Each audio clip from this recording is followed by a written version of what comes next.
Hey, have you eaten? Do you want something to eat? We don't sell food here. You don't? No wonder your place is always empty. Well, just kidding, Fudce. Don't hate me, please. Well, do you want another drink, maybe? I wouldn't mind one. What do you feel like having? Something with milk, with a fresh feeling and some brightness to it. Also quite partial to blue pea tea. May I? Sure. Try this mix. Blue pea, a lot of mint, and a splash of lemon. Is that on my phone? Because I did actually record this episode earlier, so blue pea, galaxy mint tea.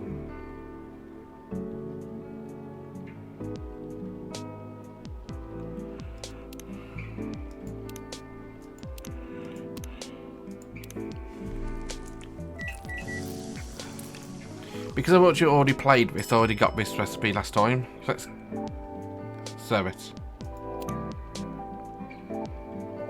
Here you go, miss.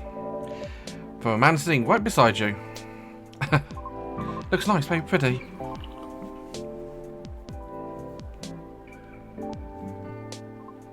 I like it. Thank you. I'm glad you do. And wow, Fudce looks exactly what I had envisioned. You're a G. I'm happy you both enjoyed it. But man, that whole case earlier, bro. There's a lot to take in. Also about the whole forgetting thing. That really gave me the chills. Why?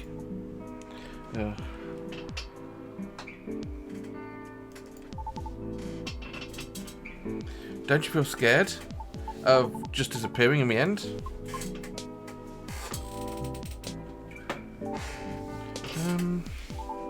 Guess I do. That's why I finally understand you too. I mean, the reason why you wanted to become a soprano your way. The traditional way. Oh? Care to compare notes? Because I've yet to be entirely certain about that myself. Oh, and that's what you call high pressure. Before that though, can I ask you a teeny tiny question? Go ahead. What inspired you to go down this path? I mean, I have an idea why you go choosing the hard way. Why soprano in the first place? Because it's been done before.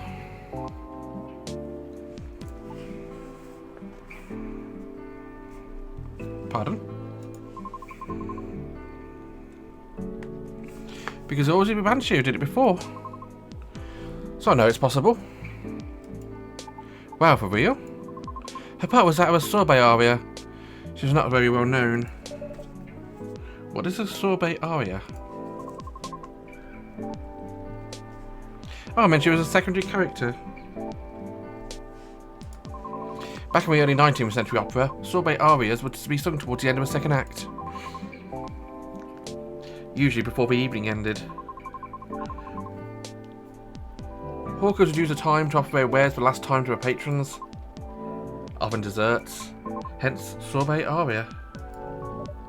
Oh, I see. Like background singing at the end of a show or something? Yeah. Things are different nowadays because people expect us to listen to the end. First time I heard her voice was on an old recording of a comedy opera. Still very young back then. She was playing a confused maid role at the very end of the opera. Wondering why and how people could act so crazy when in love. But despite her confusion, she thought she wasn't so old that she couldn't find out the reason of herself. It was a funny epilogue to the opera. But hearing a banshee sing such a playful and light-hearted piece, it was truly an eye-opener for me. Oh man, I bet it was. Sad I couldn't find any of her other works. But it always stuck with me nonetheless. Just left my commune and started trying on my own. That's really cool. Brave of you as well. I agree. I'd never talked about this before. It's a bit embarrassing. Don't be embarrassed. I think it's super cool. Just feeling inspired to push yourself and that's beyond what's expected of you. And wishing to leave a mark in the world. Is that what you think? You're trying to follow a path that has been travelled before. It's not always a bad thing, especially for beings like us. You're just being careful yet courageous. Right, because the path you're choosing to walk is still difficult. Regarding leaving your mark? I don't know. I just feel like maybe you're the same as me. Like, what's the point of being bored if no one is going to remember us? Right, Fudce? No comment. Ah. Why do you want to be remembered so much? Why wouldn't you? Us banshees see the end very differently from most. So care to enlighten me?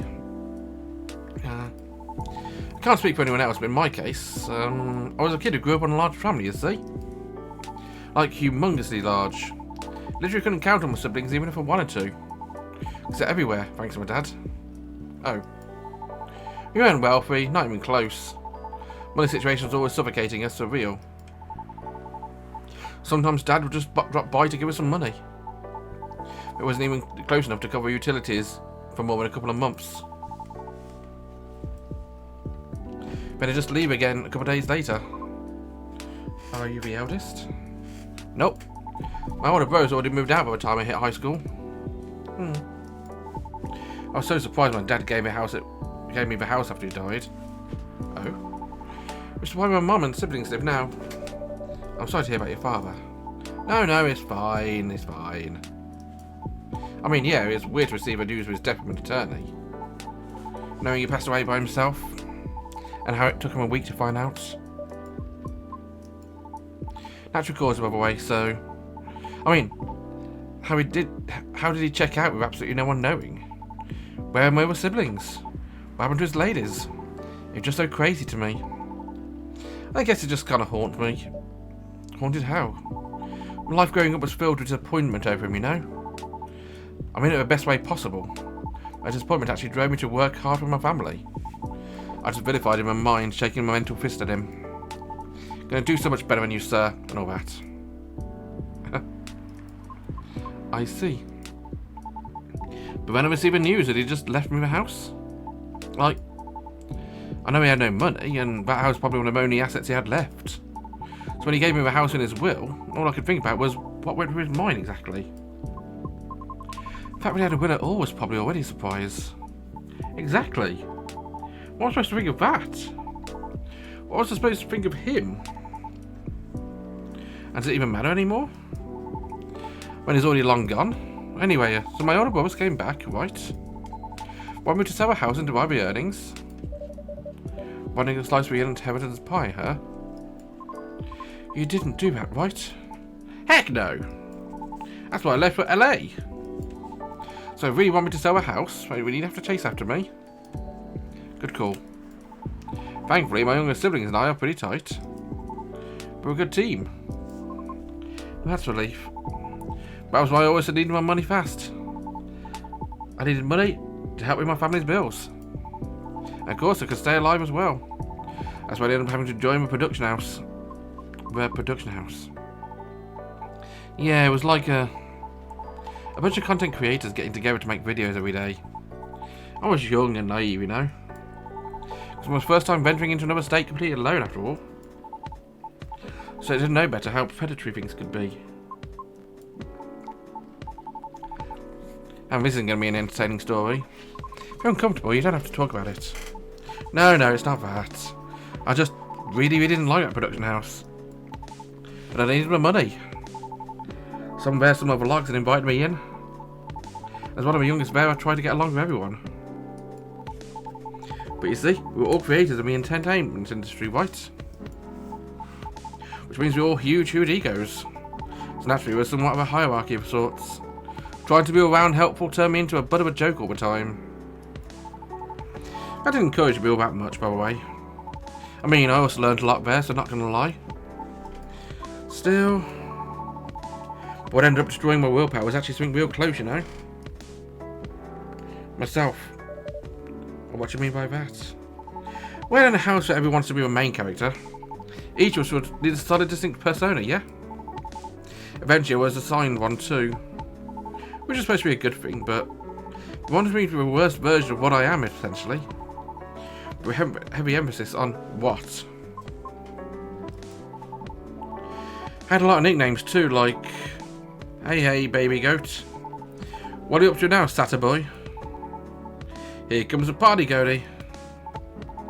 Mr. Excess, you going fishing again today or what? Fishing? We had to go and try and hit on people. We are now to come out home unless we failed spectacularly, of course, scored. I always try to do a punchline, though.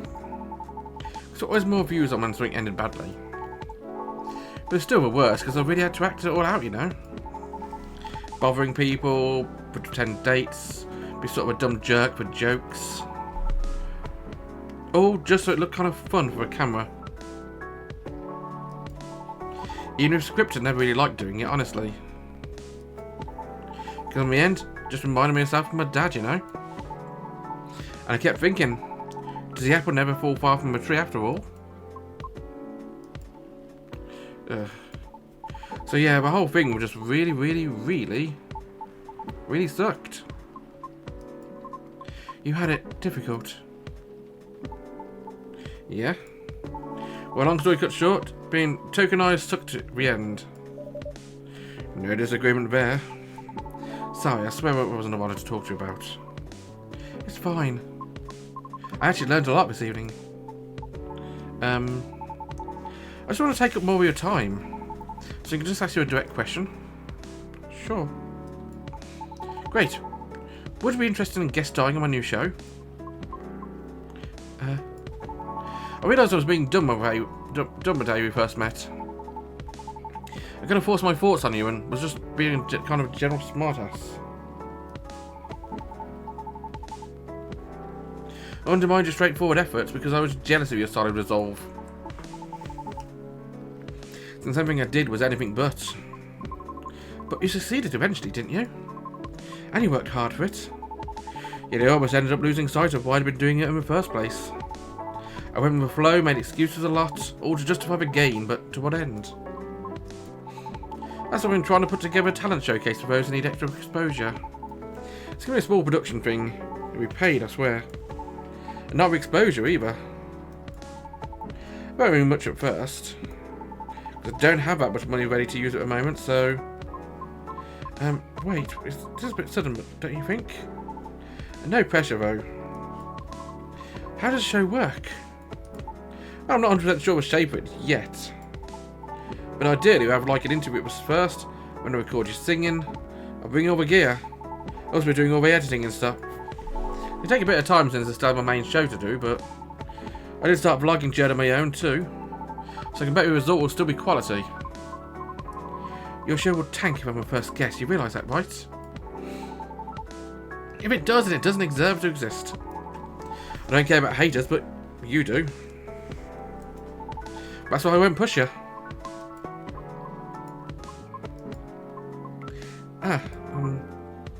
I'm flattered.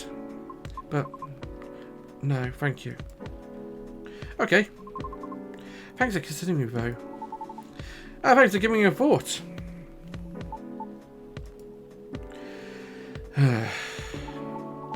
Looks like I have to go. Okay. Don't do what you said, okay? Just bad timing. Yes, I get it. Cool. I hope we meet again like this. If you want to. Maybe. I'll take it. Thanks for your time too, Fudce. Sorry I bored you, yeah? No, truly, it was my pleasure. Cool. Okay, I really have to go. See you around. Safe trip. Alright then, see you, Fudce. Come again soon.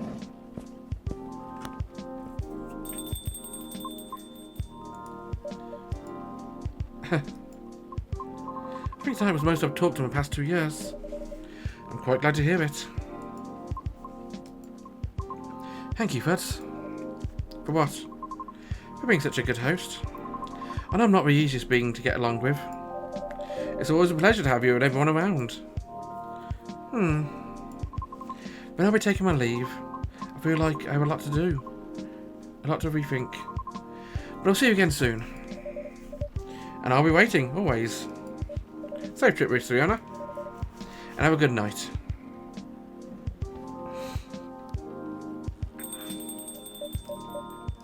Yeah, I think I'm done for the night.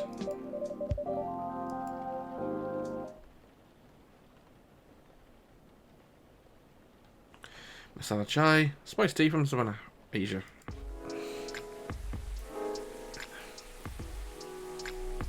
Why is it always tipping down in September?